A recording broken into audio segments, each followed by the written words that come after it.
Thank you, Josipa. So, is it? No. Okay. So today we will start with the Baltic MUPPETS project presentation, which will be run by project coordinator Lydia Lins Pereira from Submariner.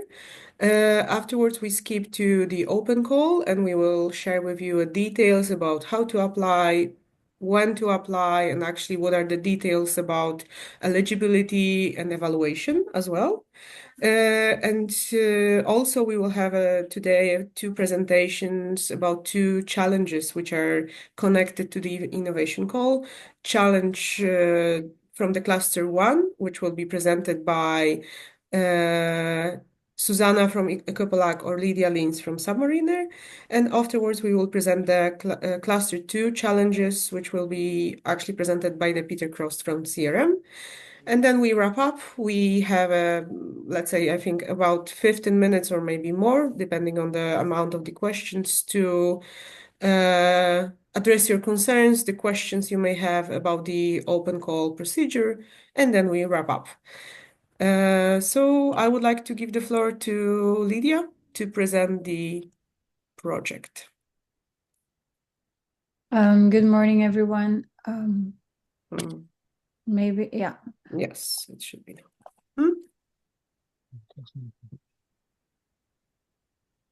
So good morning, everyone. I'm Lydia Lins, and together with Maya Milta, we are the coordinators of the Baltic MUPPETS project.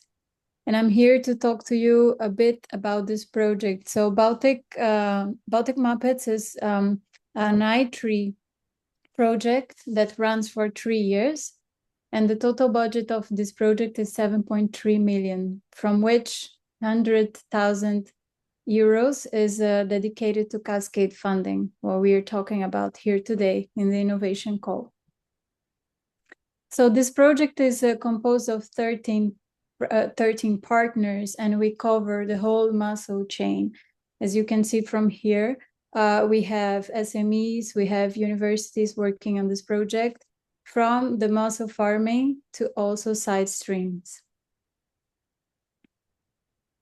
The main goal of this project is to promote mussel farming as a measure to tackle eutrophication, to recycle nutrients, to improve water quality, but also to create new high-value products from the small mussels so that we can promote the sustainable management of local resources.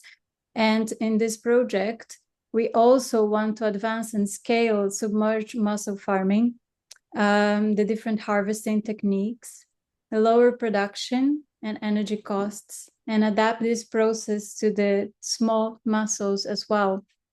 And we also aim to develop new innovative market products and develop business models for EU mussel side streams.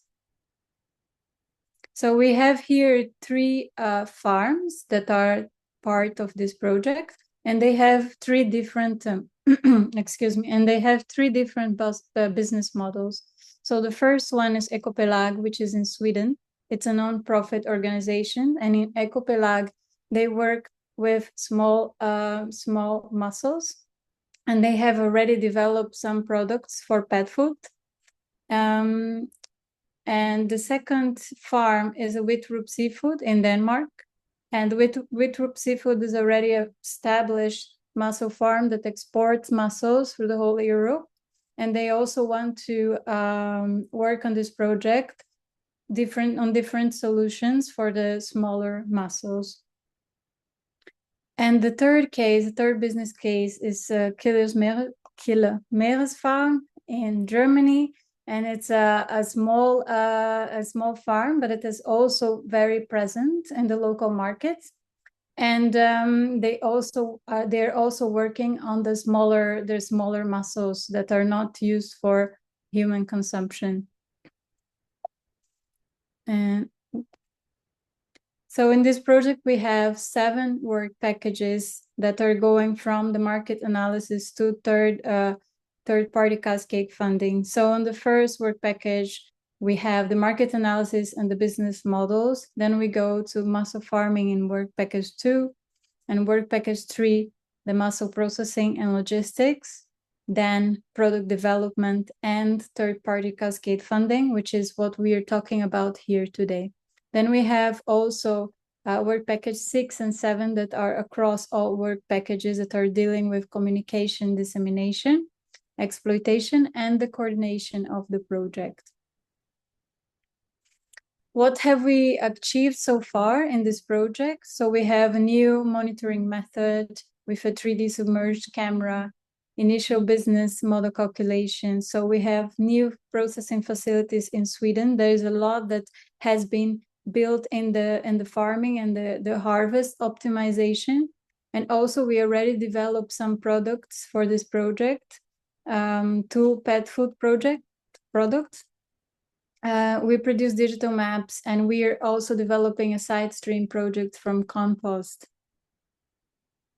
And upcoming, besides the challenges that are covered in this call, we are also doing plant tests. We have sustainability reports that are coming, and the different training and mentoring activities for SMEs that will start next year. The business and investment plans, and we're also testing further product, further development of the farms, because we still have 1 year to go. And other aspects such as the regulatory assessment and food analysis and testing different and new products that are upcoming. Yeah, so that is what I had to say about the project. Thank you, Lydia, for the presentation of the Baltic Muppets. And I think we can go straight to innovation call and the rules, how to apply. Josipa, go ahead. The floor is yours. Hi, thank you. Give me just a second to share my... Yes, go ahead.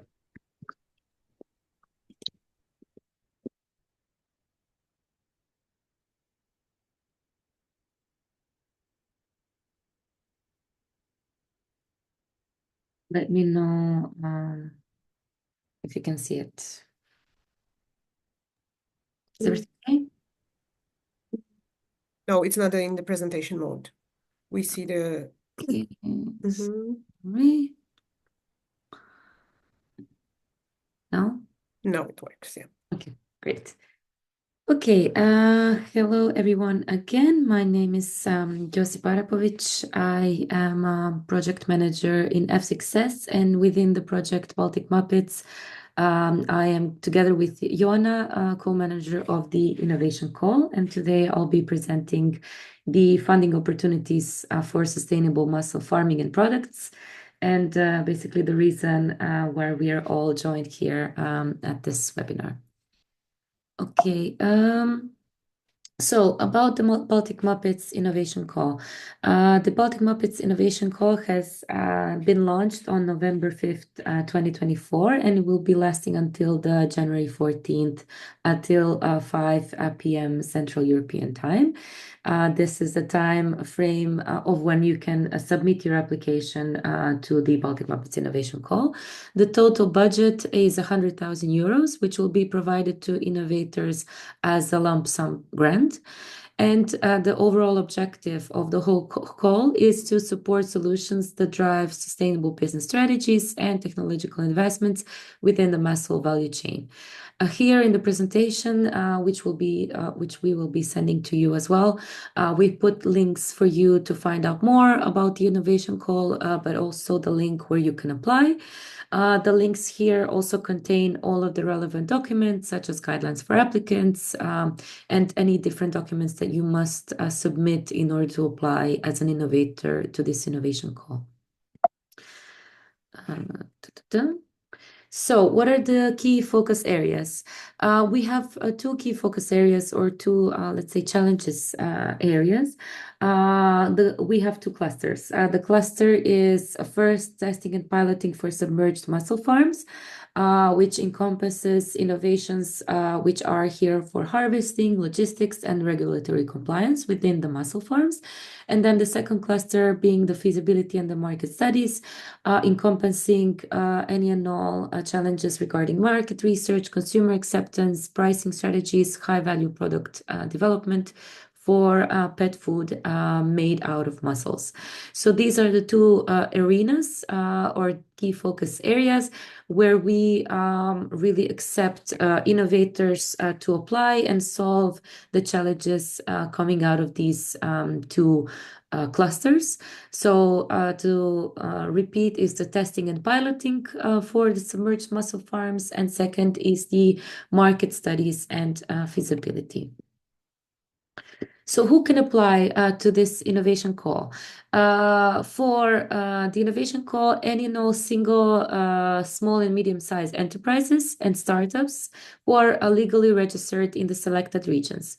The selected regions are the regions of the Baltic Muppet Consortium, and I'll be also talking about them soon in the coming slides. Any and all Baltic Muppets Consortium members and affiliated entities cannot apply, unfortunately, to this call due to the conflict of the interests. But any and all innovators, SMEs, startups that have an industry focus, that have any and all solutions for sustainable mussel farming and different products, which we have explained for within the two clusters, which we have explained in the previous slide. We have also included here the SME user guide and also the European Commission recommendation on the SME qualifications, which you can read through and see if you actually qualify to apply to this Baltic Muppets Innovation Call. But basically, what you have to do is to be legally registered in the selected regions. So as mentioned previously, those are the regions covered in the Baltic Muppets Consortium. So it's the countries of Sweden, Germany, Denmark, Estonia, and Ireland. Within Sweden, it's the regions of southern Sweden, Småland and Islands, and Stockholm. Within Germany, it's Berlin and Schleswig-Holstein region. Denmark, it's Zeeland, Midtjylland, and Nordjylland. And then Estonia, basically covering the whole of Estonia, and Ireland, covering the northern and western Ireland. As you can see here on the map, I apologize in advance for any and all butchering of the pronunciations, but any and all regions, any and all SMEs who are legally registered in these 10 Baltic Muppets regions can apply and are eligible to apply for the Baltic Muppets Innovation Call. Any other eligibility criteria? So any and all proposals must be submitted through the F6S platform. We have a dedicated page covering the Baltic Muppets Innovation Call, which also has all of the application form requirements right there. The submission limit is one proposal per applicant and one challenge addressed. So any and all SMEs and startups that plan to apply and hopefully receive the budget for this open call must address only one single challenge and only have one proposal per applicant submitted through the F6S platform. The budget is the Baltic Muppets Consortium, and this innovation call is covering the maximum of 50,000 euros per project, which will be a lump sum covering 100% of the project costs. The duration of the project of the innovators and startups and SMEs who are applying to solve these solutions is up to 5 months and lasting between the months of March until October of 2025. What is the evaluation criteria which we will use and take into account for this Baltic Muppet Innovation Call? It's fourfold. So first, we will go through and evaluate your concept and approach. The challenge that you have selected, is your solution really applicable to that challenge? Is it feasible? Does it have a new innovation, and does it have a coherence based on the Baltic Muppets Innovation Call? Second cluster of the evaluation criteria is the implementation, the quality of the application, and the feasibility of the proposed solution. Is it feasible? Does it have a good enough quality? And also, does it match to the challenge that you have selected or the cluster that you have selected? Then on the impact, so we will evaluate your expected outcomes and the exploitation value of that solution, the value of that for the muscle farm, for the consortium, but also overall exploitation beyond the Baltic MUPPETS project as a whole. And then we will also evaluate, lastly but not least, is the team. So the team quality, the experience of the team who has applied and the SME involved, and the value for money of your proposal within the Baltic Markets Innovation Call. Why to Malta, confirma-se que passamos a PDA juntos, não é? Sorry, somebody queres? is talking. I just have to Quem é que as minhas amigas já me mataram? Please mute yourself. Yeah, thank you. I've muted. Sorry for that. Baltic Muppets Innovation Call.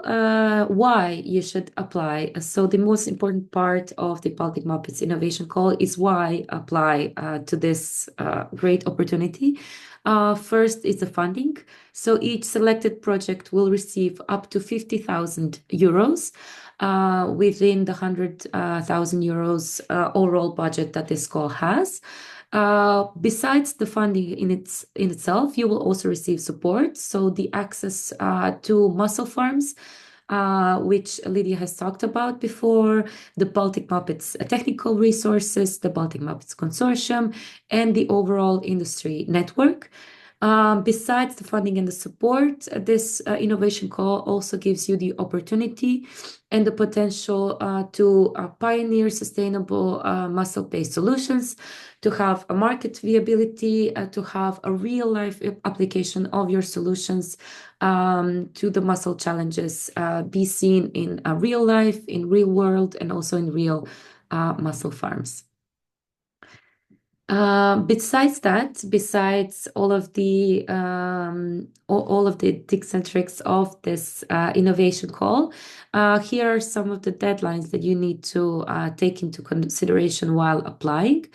As mentioned previously, is the application deadline of January 14th, 2025.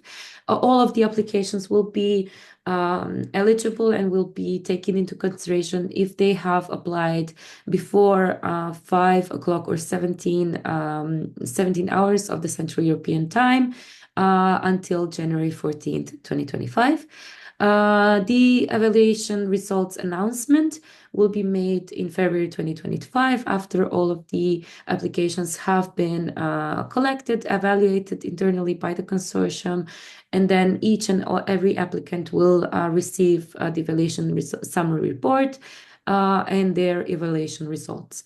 After the evaluation results have been announced, there will be a phase of a contract signature, and then all of the successful projects who have received funding and who have been positively evaluated will start with their project implementation on March 2025, with their projects, as we mentioned before, lasting up until 5 months.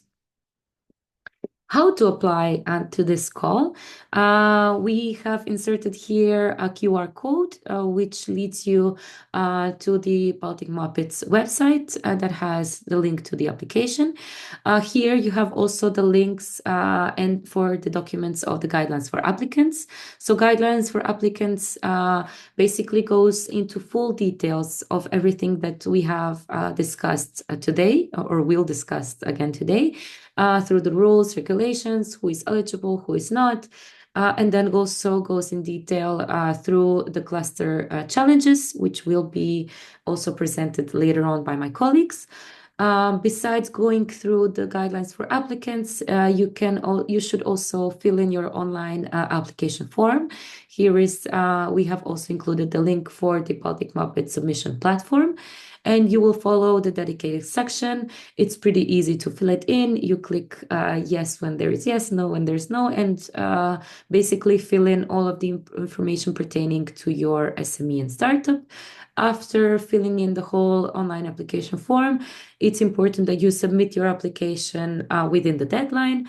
As mentioned before, it's 14th of January by the end of the business day, or 5 p.m. Central European Time. Or you can just scan this QR code right here and then access the Baltic Muppets website, which has all of the information in more detail there.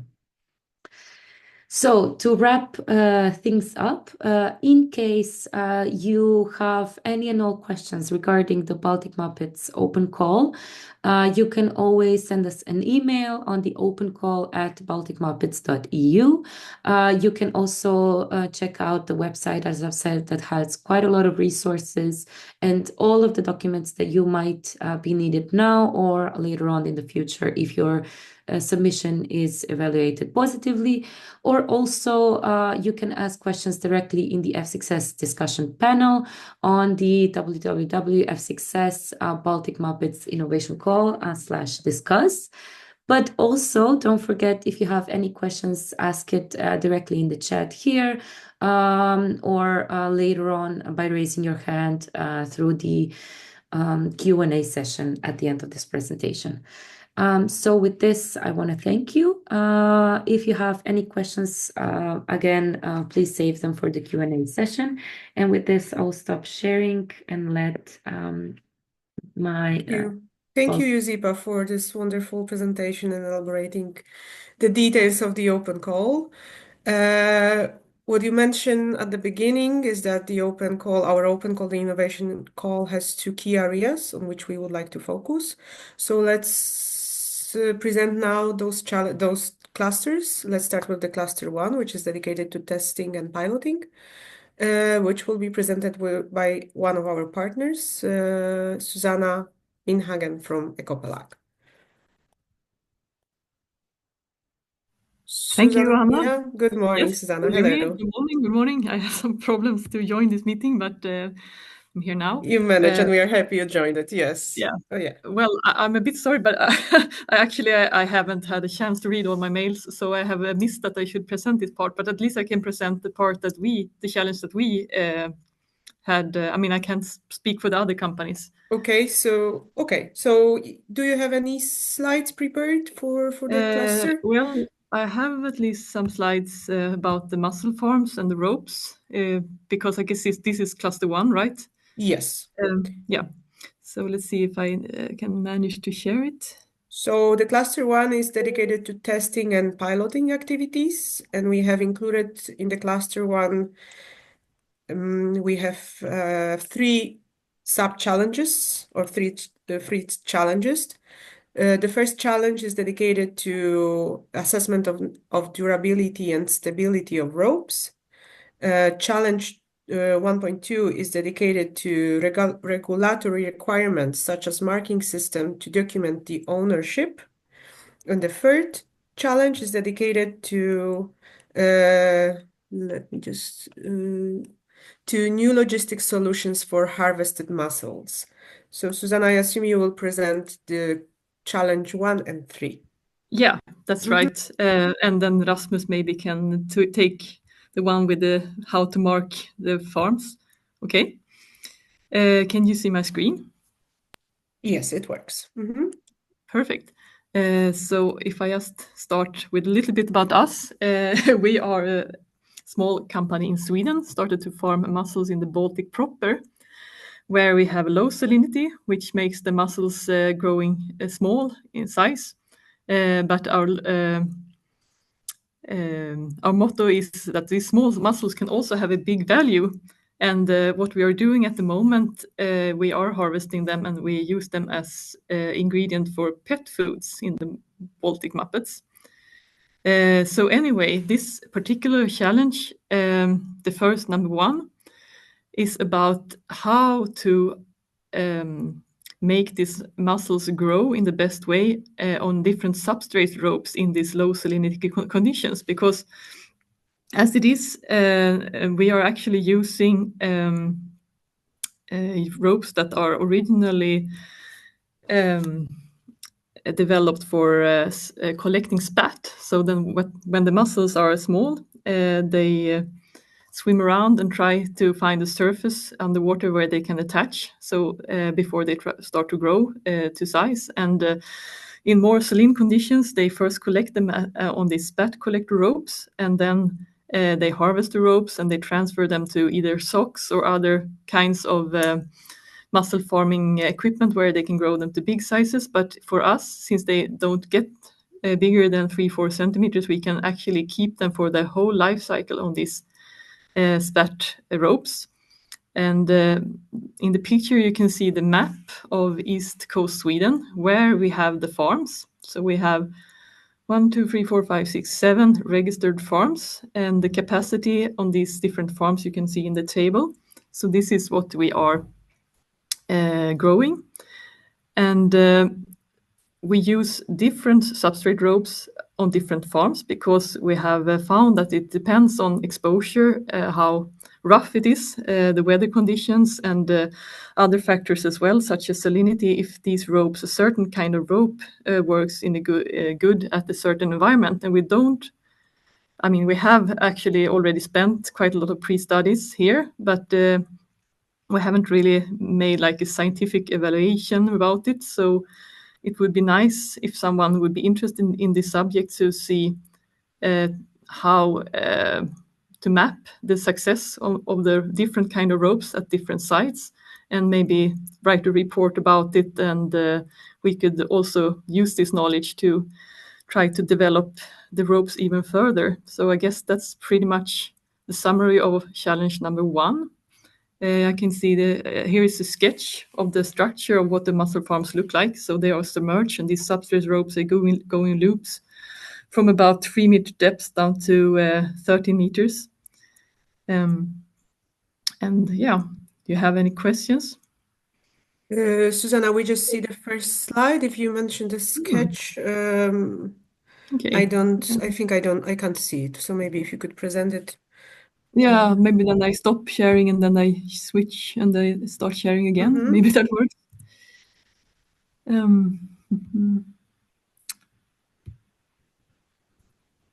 So, share window.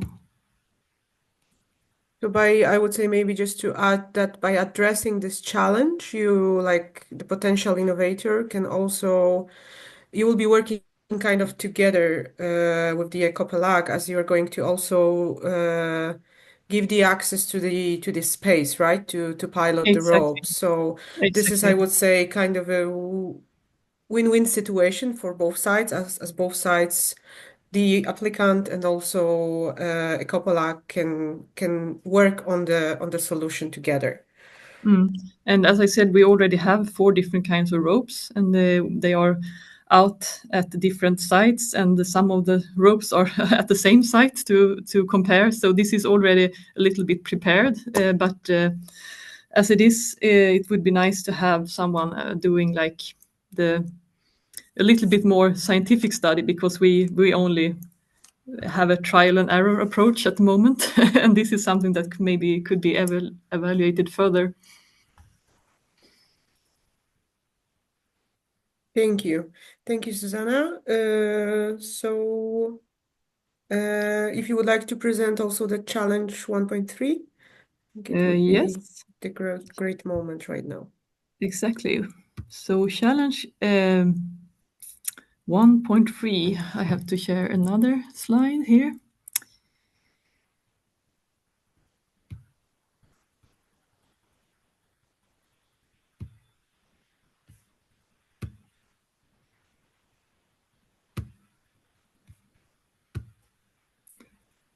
So this is a picture of our harvester. Maybe you can see it. Yes, we can see the slides. Yeah, yeah. So the aluminium boat with railings in the background is the harvest vessel that we use, and we can see the farm in the background, and this picture is taken when we are transposing some of the big bags with mussels in them to a platform where we, because the harvester can't have all these big bags on deck at the same time as it's working. So the mussels are scraped off the ropes at harvest, and they are collected in these big bags. And the harvester has a limited capacity. So so far, we are working on this capacity, but so far it's normal to maybe manage to harvest like 5 tons per day. And then they are put these sacks on this platform, and they are going out the day after and harvest another 5 tons, and then they are transported to shore, and they go with a lorry to the Baltic Sea factory where we are cooking the mussels. And the problem is that in these big bags, the mussels don't have perfect conditions. So we have had the problem that the mussels that were harvested on day one, when they have been standing in the sacks, and especially if it's cold temperature, quite a big proportion of them will be dead when they arrive to the factory.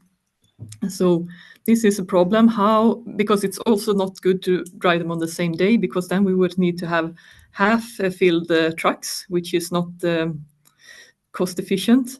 So we have been experimenting a little bit with having them actually stored underwater instead. The first ones that we hang them out in buoys in net sacks to keep them alive. But this is also something that we've just made like a first test, and we haven't really been evaluated if it works or not. And this is actually also something that we really need to do. It's also a bit difficult to find a criteria for how to say if a mussel is dead or not. We can see it when we have already run them from our cooker, because then the dead ones didn't open. But of course, we'd like to know already before we drive them to the cooker if they are dead or alive. So if it's even worth it to go through the whole separation process. So there are a lot of things that we would need expertise for. How to design a good evaluation experiment so that you can actually recommend one treatment of the mussels before another, and how to distinguish the dead mussels from the live mussels, so that we know the temperature limits, the time limits, etc., for how and under which conditions they could survive. Do you have questions about this activity or challenge?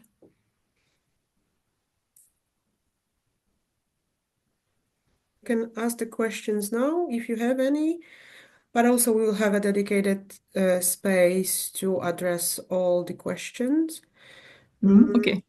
So Susanna, I understand this is about defining the right conditions for the Exactly. mussels, right? And to find what was the best approach to store the mussels. Thank you very much for describing those two challenges. And Rasmus, if you would like to maybe say a couple of words about the challenge 1.2, which is dedicated to the marking system. Yes, thank you. Can you hear me? Yes, we can hear you well. My name is Rasmus Wittrup. I'm a mussel farmer in Denmark, and we have a challenge that in our permit for farming mussels, we need to address all the equipment we're using. So if, for example, we lose a buoy or rope or anchor or something is going loose and disappear, it have to be possible for people that found it to find out where it's coming from. And also, of course, the legal, if something happens, it's very important to find out if a ship is, something happens with the equipment, that we can find out who is the responsibility of the equipment. So the challenge is to find a marking system, and it's can be on everything: the anchor, the concrete on the bottom, the rope, the buoys. So it's possible to find out who is the owner, and the challenge is, of course, that it's very hard environment, wind, water, and so we need different ideas and find the best solution. I think that's more or less the problem and the challenge. Thank you, Rasmus. Thank you. So it means that you're looking for the solution which will be quite cost effective as well, and which will be stable, right? So the mark won't detach from the place where it is placed, and also the system which will allow you actually to have those marks long lasting, right? So they will survive at say in a different conditions. Thank you very much, Rasmus, for describing this challenge, and also it closes the challenges from the cluster one. Thank you, Susanne and Rasmus, for the details. And maybe we'll go straight to the cluster two, which will be presented by Peter Crost. The challenge two is dedicated to let's say, is also connected. It is also purely connected to the Baltic MUPPETS project, and it's about the feasibility studies, market strategies, and the business plan, which may help to expand the mussel farms and help them to grow. So, Peter, if you would like to tell us more about the challenges. Yes. Hello, good morning, everybody. And if you allow, I would share my screen with you. So I'll try to do that. And hopefully it goes.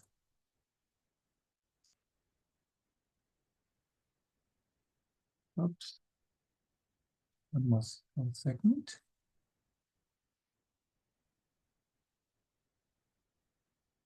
Okay. Yeah, this is on challenges 2, and as Josipa has pointed out already, this is more on the market side. So just to introduce myself a little bit, I'm Peter Kost. I'm based in Kiel in Germany. I'm running together with a few partners the company CRM, Cost Research and Management, and we are responsible for work package 1 within Baltic MUPPETS, and this is basically, well, to a certain or large extent dedicated to the economic side, to the market side of mussel farming. And I think it's worthwhile to just use a few words on the implications that go with that, because I mean, it has been pointed out by Bill Clinton, I think in '92 already. I mean, it's basically the economy that decides on the success of something. I mean, of course, I mean, you can do little enterprises, and this could go and so forth. But there is another reason why we try to promote and enhance mussel farming, and this is the environmental benefits that arise from it. And so the trick actually is to say, okay, there's an interest in common and public welfare, and we would like to go through the channel of enhancing individual prosperity and success in order to, as a side effect, increase the environmental quality of the Baltic Sea. So this is a bit a split, or if you like, a win-win situation as well. And so in order to make this really relevant, we need to get to scale. And scale means, I don't know, several tens of thousands of tons of production of mussels will probably start to make some sort of positive impact on certain water bodies within the Baltic Sea. So so going to scale means there must be a market that absorbs the production of that. So, and that's the essence of this Challenges 2 open call cluster. And there have been few sub-challenges or challenges identified that you can read here. And to overcome barriers and increase consumer acceptance and so forth. And I'll go into a little bit of detail for each of those sub challenges in the following. But maybe I should say that right away that some of these challenges, particularly the first 3, challenges are sort of interdependent and connected to each other. So I think at least to me, it would not be an exclusion if somebody sort of tries to combine a two challenge or something, or sort of finds a link or a combination of that. But okay, I'll go into the first challenge, and this is to overcome the potential barriers for the market. Oops, sorry, go back here. For the market entry of new muscle products. And why is that? I mean, we made a bit of a market research here, my colleague Susanne Woltmann and I, and in several places and wholesalers and in general, we found a fairly positive response. But nevertheless, it's a new product. It's maybe not so familiar to many people. And there might be, and there actually are some hesitations to test that. So how is, smell, how is the health, how is taste, how is pricing, and so forth, and how does it behave in the shelf, and how long will it be stable, and so forth. So for the pet market, we need to overcome that and find strategies to make this attractive to consumers. And so the challenge 2.1 would be to propose, actually to study the barriers, the potential barriers, and understand them, and understand the consumers and the wholesalers in their hesitation to go for this new products, and then find an answer to that, like a strategy, how to overcome that. I think it would be beneficial to see what are potential benefits that can arise from this new product, including the ingredients that are good, and say the environmental aspect of it, and so forth. So that would be definitely a nice study to perform within that scope. Challenge 2 is somewhat connected to that. How can we increase the consumer acceptance for muscle products? And here again, I think we should expect a strategy, a marketing strategy. How can we place that new product or the new products on the market? How can we make them attractive? And also with a test run on selected selected places. That would be definitely good. Challenge 2.3 is the willingness to pay for muscle products. In the best case, I mean, in the perfect world, sustainable products would be not only better in any aspect, but also be cheaper than their competing products from the non-sustainable world. And then they would probably sell by themselves. Maybe this is not the case. We are within Work Package 1, we are working on the production costs and prices and things like that. And in the end, it might be so that there will be we might not be able to compete completely with very cheap products on the pet food market. And to test the willingness to pay for additional benefits, such as health, such as environmental benefits, such as, for instance, particular forms of production and of maybe like frozen, dried, or whatsoever, could help to increase the willingness to pay. A little example that I put down here is from a colleague of mine, Gesine Behrens, did a master's thesis quite a while ago on the acceptance of biofish or organically produced fish on the market. And of course, I mean, the higher the surcharge would be, the less or the more reduced the willingness to pay would be. Nevertheless, it would be interesting to find that out.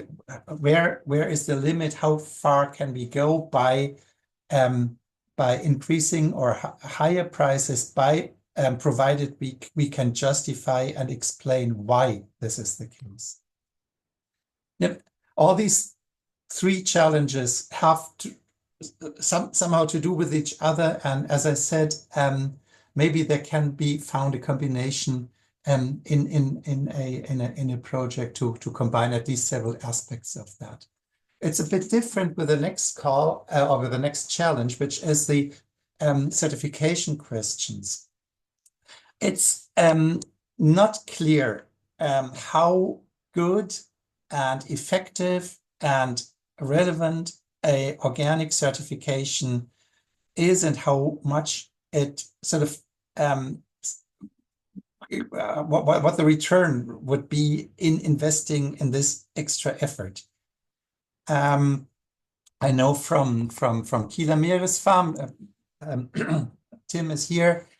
They have organic certification for their mussels, and of course this goes with extra effort. It costs, it sort of narrows down a little bit the way you can work, and how and it would be very nice to find out if this sort of is compensated by an additional attractiveness of the products. And in which case farms could respond to that and design their production accordingly. So that would end up in a cost-benefit analysis or estimate on effort versus increased turnover. And number 5, this is then the last challenge in this economic part, is how can the goods and services from mussel farming next to the production itself be turned into a turnover. I think Ecopelag gives a very nice example, and probably this is the place that could act or work as an example for that, how the extra benefits, environmental benefits, such as increased water quality, transparency, which is good for tourists or for swimmers and so forth, the nutrient uptake, how this could be turned into value, into money.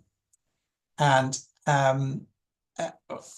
optimally, this could turn into a compensation system for the goods and services from mussel farming that could be presented to authorities, to communities or regional administrations or so forth, so that they get something in return of maybe extra expenses they have. Which it should be mentioned here that the regions and countries within the EU are required to increase water quality anyway. So there are costs that have to be expended already, if this is the case, but they should have to be. There's the Water Framework Directive, there's the Marine Strategy Framework Directive, and so forth. There's new habitat restoration regulation. To all of that, mussel farming can contribute, and to invent a compensation system for that would be very, very helpful, and maybe also cover extra expenses that mussel farmers have. And that's the 5 challenges that I would like to, or wanted to present to you. Again, I'm convinced that only mussel production at a larger scale will really have an environmental impact, a positive impact of the environmental conditions in the Baltic Sea. And so the market aspect is key for going to scale. And as I said, there can be a combination also, particularly between the three first challenges, to my understanding. And yeah, I'm looking forward to discussions, questions, and potential interests to that. Thank you very much. Thank you, Peter, for your presentation and details regarding cluster 2, where we have five challenges, very important ones, as they concern the new products, which is very innovative for the new market, and then so it creates also a big synergy with the Baltic MUPPETS project. I saw already that we have a couple of questions dedicated or about our open call. So let's see what we have here. Okay, so the first question is about the cluster and the challenges. Do you have a criteria for good performance for the durability of the ropes? Susanna, I think it's about the challenge 1. Do you mind to answer this question? Yeah, I can I can start by saying that these are among the things that we actually would like this study to to prove or to say. So no, we don't really have a good criteria.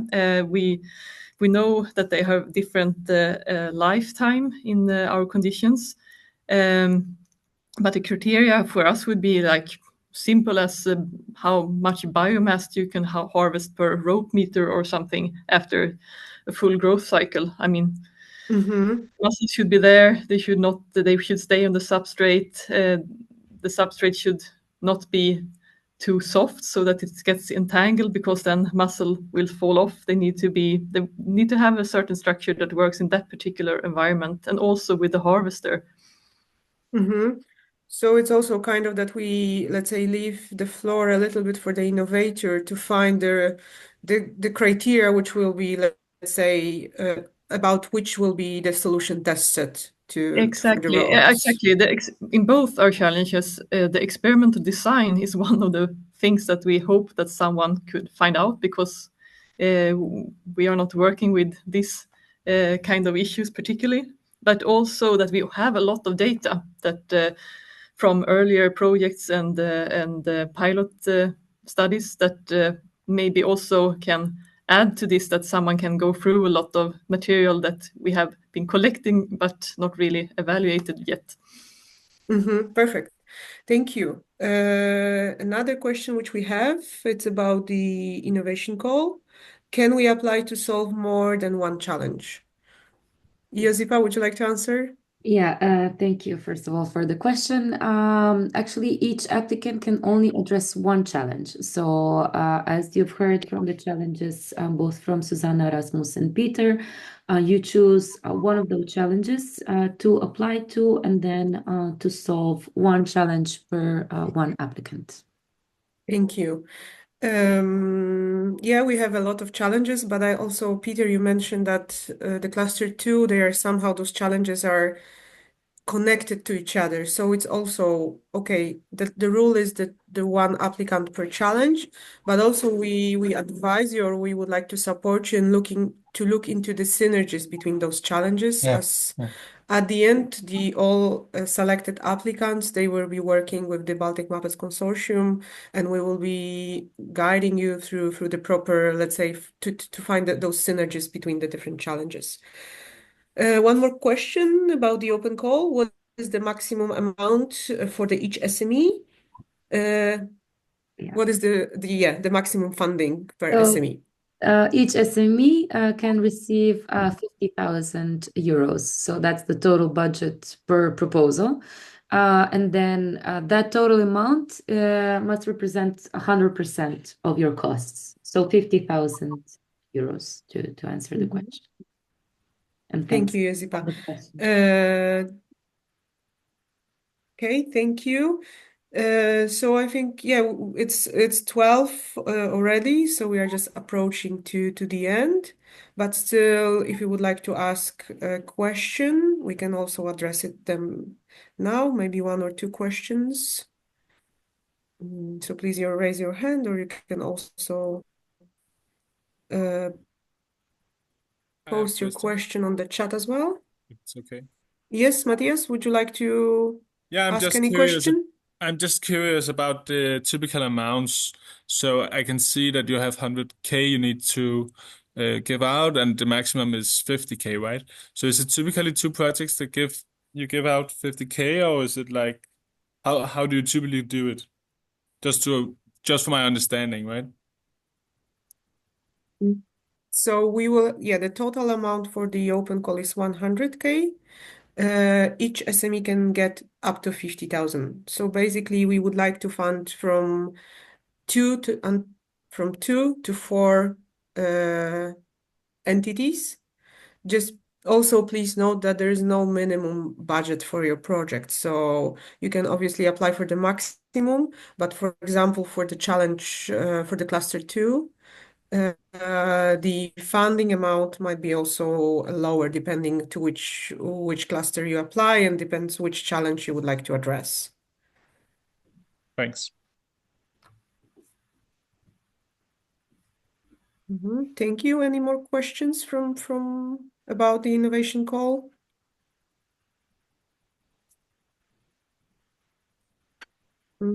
If not, you can always reach us through the F6 platform or via email, open call at balticmuppets.eu.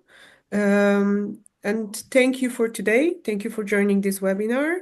Thank you to the speakers for the wonderful presentations. And I think we can stop the recording and we will share the presentation with you in upcoming days as well.